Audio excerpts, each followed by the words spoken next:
에베소서 2장 2절에 보면 사탄을 이 세상 공중 권세 잡은 자라고 말씀합니다. 하나님이 허락하셔서 이 세상에서 일어나는 모든 일들의 흐름을 컨트롤하고 있다는 말입니다. 이런 사탄이 지배하고 컨트롤하는 세상 속에서 내가 아주 정적인 태도로 세상으로부터 보여지고 들려지는 것들을 그대로 흡수하며 살고 있다면 하나님과 온전한 관계 안에 거할 수 있을까요?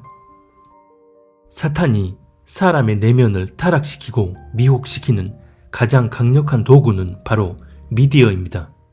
사탄의 컨트롤 하에 주류 언론과 미디어가 내뿜는 것들이 우리 눈에 보여지고 귀로 들려질 때 그런 것들이 과연 건전하고 정의롭고 공정과 사실만을 전달하면서 우리에게 아무런 영적인 영향도 미치지 않을 거라 생각하는 것은 지당한 생각일까요? 아니면 순진한 생각일까요?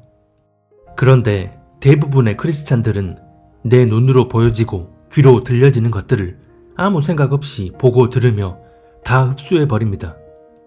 이 미디어를 통한 사탄의 전략은 문화를 통해 사람들의 오감을 자극하면서 내면을 타락시키는 것이고, 주류 언론 미디어를 통해 거짓을 교묘하게 비틀어서 사실인 것처럼 주입시키므로 완전히 미혹에 젖어들도록 만듭니다.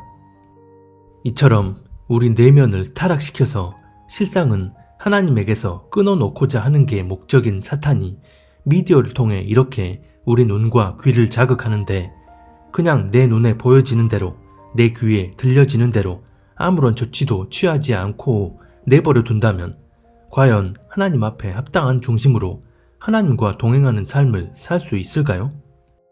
진짜 하나님을 경외하고 하나님과 동행하는 사람들은 세상의 흐름에 나의 영혼 육을 내맡기며 정적인 태도로 일관하는 게 아니라 성령의 인도하심 아래 일방적으로 주입되는 세상의 것들을 분별하여 그 흐름을 담대히 거슬러가는 이들입니다.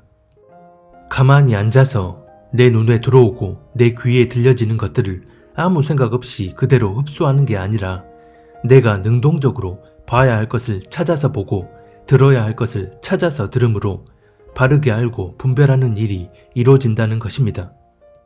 어떤 분들은 세상 흐름 한가운데 살고 있으면서 세상 것 다 끊고 오직 말씀과 기도에만 올인하며 살아야 한다고 주장하기도 합니다.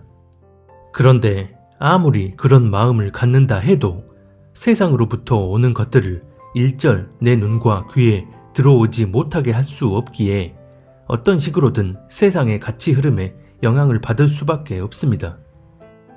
그래서 세상 것 다 끊고 말씀과 기도에 전력을 다하며 주님께만 집중해야 한다고 말은 하면서 실상은 주류 언론과 미디어가 일방적으로 뿜어내는 광명하게 위장한 거짓에 대해선 전혀 분별하지 못하고 그런 거짓된 흐름에 휩쓸리는 경우가 바로 그런 경우입니다.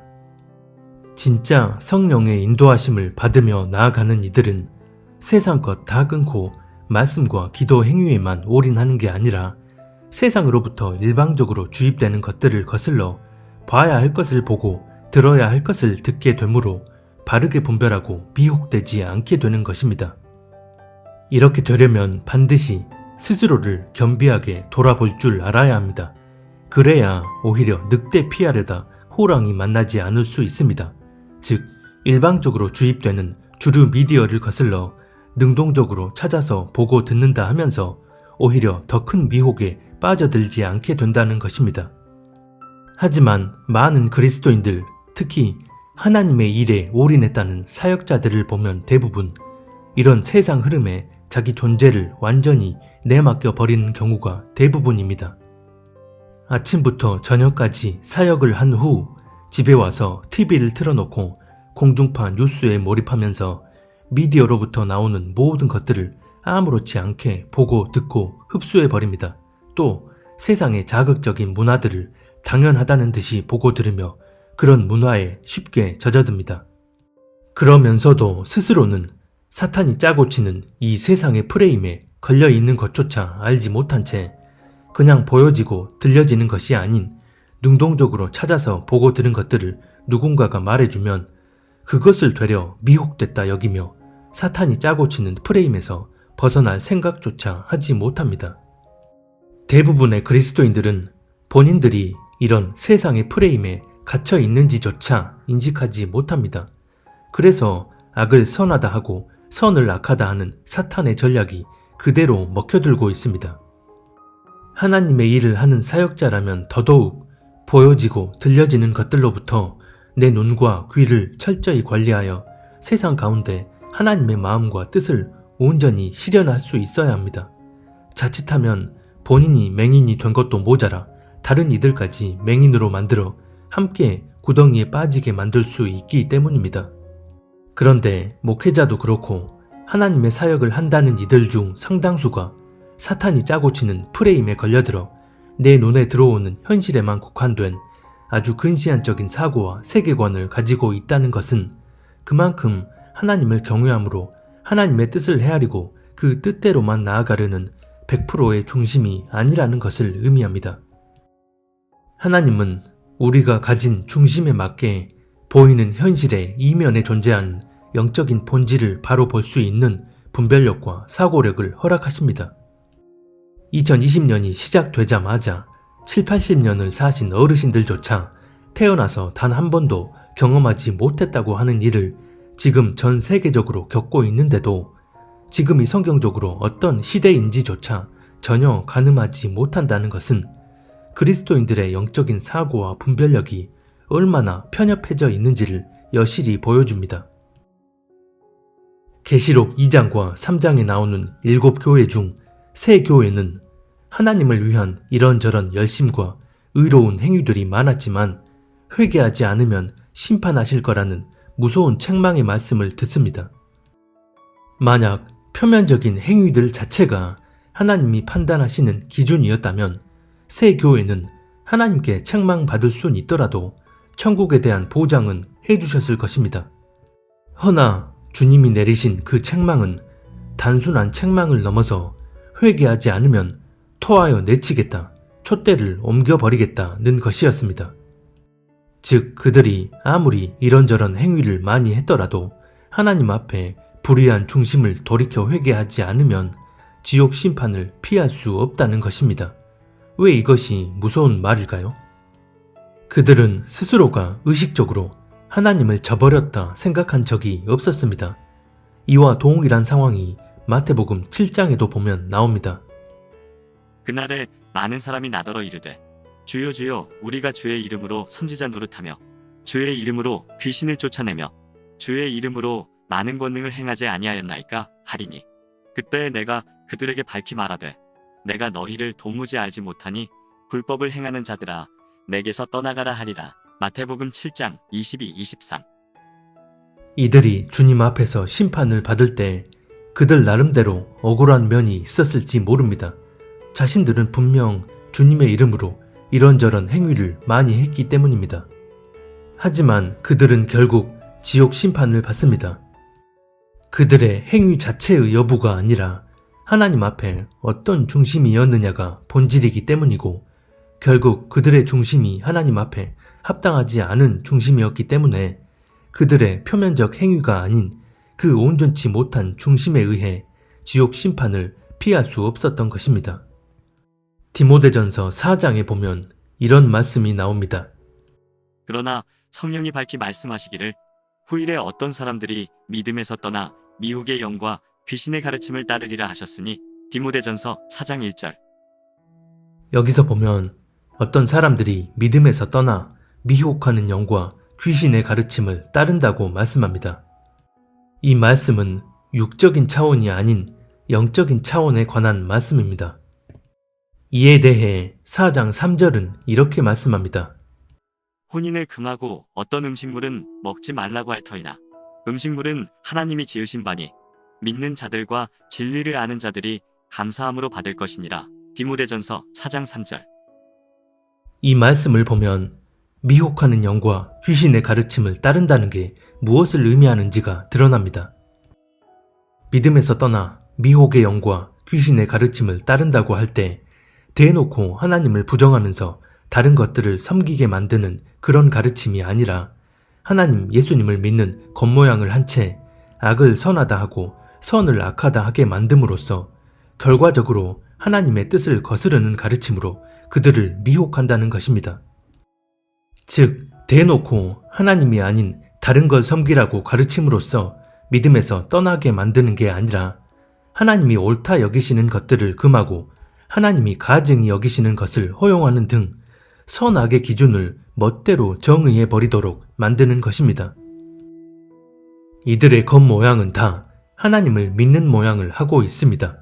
하지만 본질적으론 하나님의 뜻을 헤아릴 마음은 전혀 없이 자기 교리에 의한 종교적 기준을 가지고 하나님의 뜻을 거스르는 행위를 아무렇지 않게 자행한다는 것입니다. 이런 미혹의 일들은 중심의 변질에서 시작된 것이고, 이런 일들이 결국 하나님의 기준, 즉 영적인 차원에선 믿음을 저버린 상태가 되는 것입니다. 그래서 그들이 믿음에서 떠나 미혹의 영과 그 가르침을 따른다는 것은 표면적으로는 여전히 그리스도인의 모양을 하고 있지만 속이는 영, 미혹하는 영에 의한 잘못된 가르침을 따르게 된다는 것입니다. 그들의 중심이 변질되지 않았다면 그 어떤 거짓된 얘기를 쏟아낸다 해도 결코 휩쓸리지 않았겠지만 이미 중심이 변질돼 버렸기에 그런 미혹된 가르침을 따라가는 것입니다. 디모데전서 6장에도 보면 이와 동일한 내면의 변질에 대해 말씀합니다.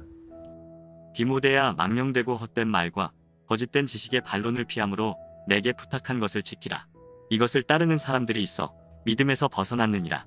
은혜가 너희와 함께 있을지어다. 디모데전서 6장 20-21절. 거짓된 지식을 따름으로 믿음에서 벗어났다는 것입니다. 앞서 본 디모데전서 4장 말씀과 동일한 의미입니다. 이것은 한번 예수님을 믿고 거듭났느냐의 여부와는 전혀 상관없습니다. 성경은 한번 거듭남으로 받은 구원은 절대 불변하다고 말씀하지 않기 때문입니다. 만약 어떤 목사님이 예수님을 뜨겁게 만나는 놀라운 체험을 한 후 주님이 사명을 주셔서 목회를 시작하게 됐다면 그 목사님을 인도하신 게 하나님이시니 그 목사님은 절대 하나님에게서 떨어지지 않고 심판을 받지도 않을까요? 이 목사님이 목회를 시작하게 된 것이 하나님의 뜻에 의한 것이고 하나님의 이름으로 이런저런 대단한 일들을 많이 행했다면 그로 인해 이 목사님은 천국이 보장된 걸까요? 그 시작이 아무리 주님께로부터 시작됐다 할지라도, 그리고 그렇게 시작된 사역을 통해 실제 드러나는 육적인 열매가 많았다 할지라도 우리의 판단 기준과 하나님의 판단 기준은 전혀 다르기 때문에 주님께 불법을 행한 자들로 판결받을 수 있다는 것이 성경이 계속해서 말씀하는 부분입니다. 계시록 2장에 나오는 에베소 교회는 주님께 칭찬받을 만한 이런저런 의로운 행위를 하고 거짓을 분별하기까지 했습니다.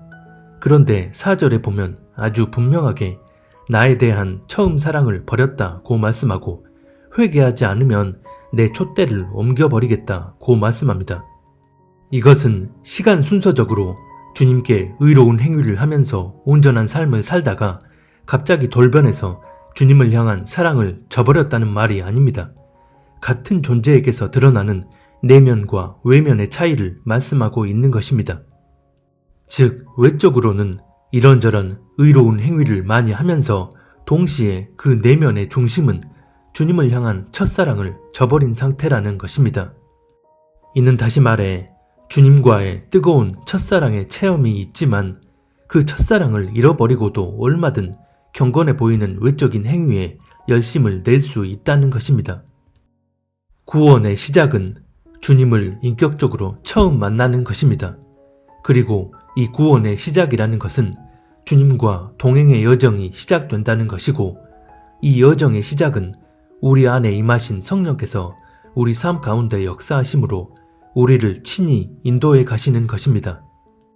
이렇게 되기 위해선 하나님을 경외하는 마음으로 우리 스스로를 날마다 겸비하게 돌아보고 하나님과 교제하며 동행하는 것입니다.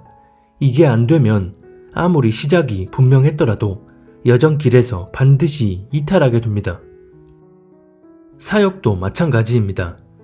아무리 주님이 맡겨주셔서 시작된 사역이라 해도 주님과 동행하면서 그 인도함 속에 사역을 하는 게 아니라 어느새 그 사역 자체가 목적이 되고 목표가 돼버림으로써 결국 자기 능력, 자기 생각, 자기 교리, 자기 경험, 욕심 등 자신의 어떠함에 의해 사역을 유지하고 성장시키려고 합니다.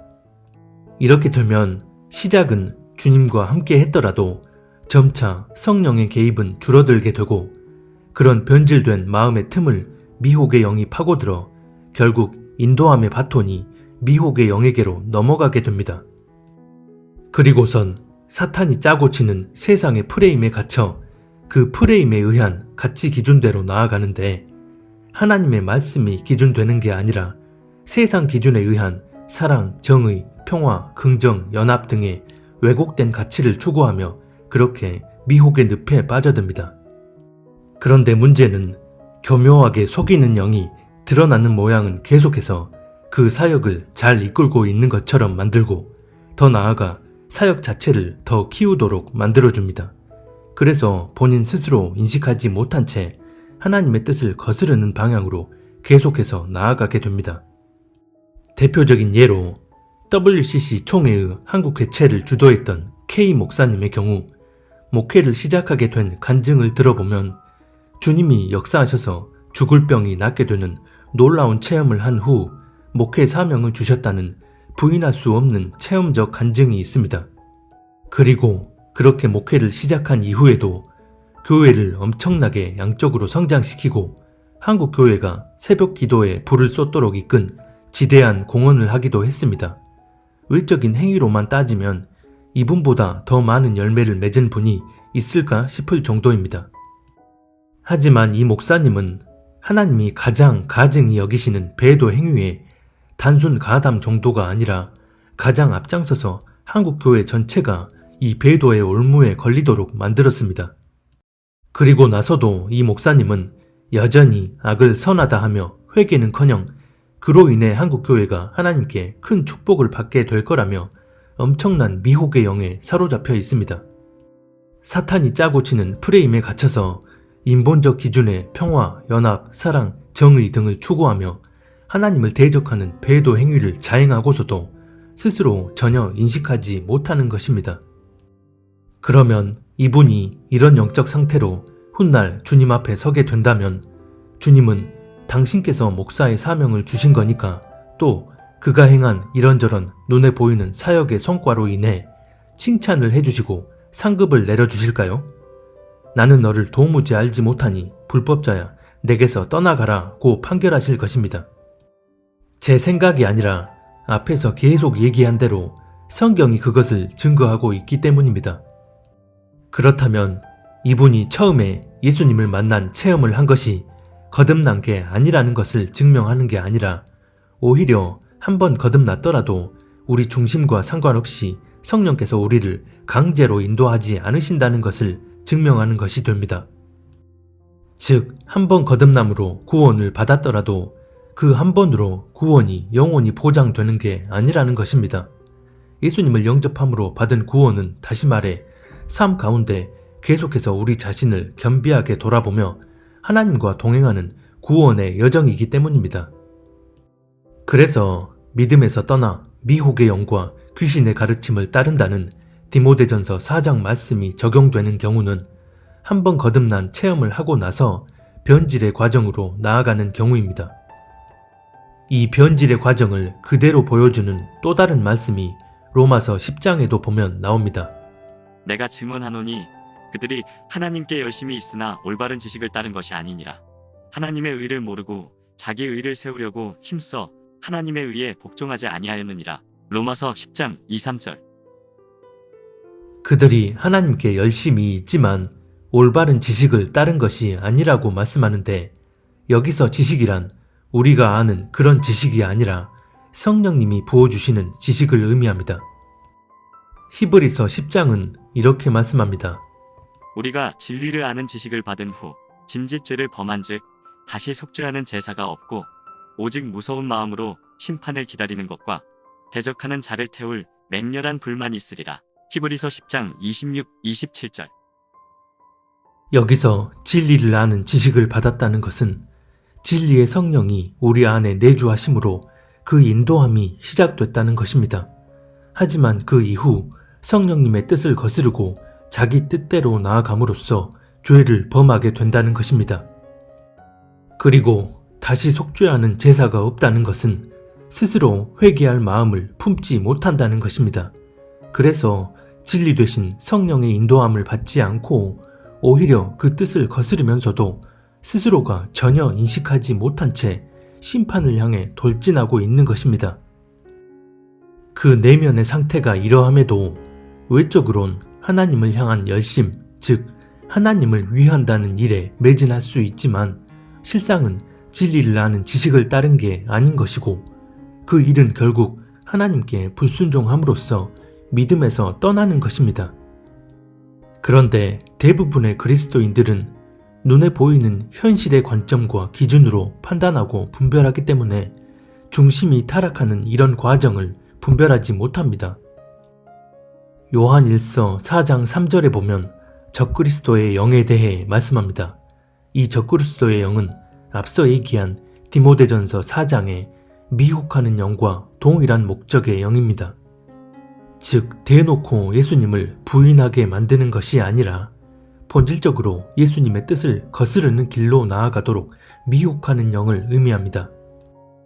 그래서 적그리스도의 영을 가진 자들에 대해 요한 1서 2장 19절은 그들이 우리에게서 나갔지만 처음부터 우리에게 속한 것이 아니었고 마침내 우리에게 속한 자들이 아니었음이 드러났다고 말씀합니다.